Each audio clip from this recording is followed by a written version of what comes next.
Okay, so we're going to start off by finding our recipe. We're going to go to that search button and look in Cookie Doo for the recipe called Fruity Dream. So we just type it in on the keypad.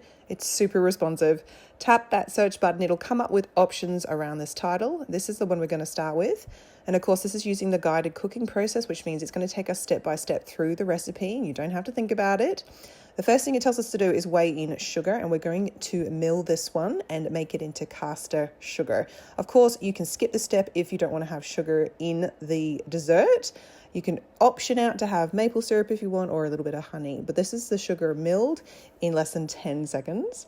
The next thing we're going to do is put in the butterfly whisk. So that just sits on the blades like so, to the left of the high blade. We hit next on the instructions. It says to add in an egg white. The egg white is going to help really foam up and just brighten the texture of the dessert in general. But we need to first pasteurize it to remove any bad bacteria. So the brilliant thing about this is it's going to cook now for about a minute first, and it's going to build up to 65 degrees, which will be what pasteurizes the egg. And you can be confident that it's not going to go over or under. It's going to maintain that temperature. So after a minute, it does suggest scraping down the sides if you think it needs it. So you just go in with the spatula and scrape down the sides, pop the lid back on, and we're going to pasteurize it for 1 more minute on speed 4. And if you have a look here on the top right hand, it's telling us the temperature that it's currently at. So it hasn't yet reached 65, but it's building towards there. So just 1 more minute. After that, we're going to remove the butterfly whisk.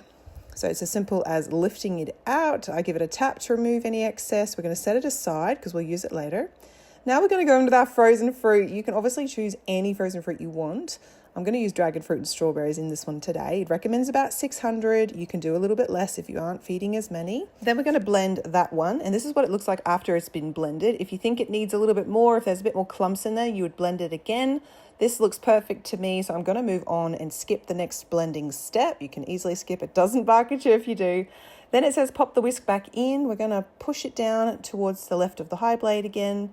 Pop that lid on, and now it's going to whip the whole mixture together. After about a minute, this is what it looks like. It is such a wow factor how much this has risen and looks so light and fluffy. So the butterfly whisk, it's not just for whipping cream. It's designed to gently incorporate air into your mixture, kind of like folding in tiny bubbles without breaking it down.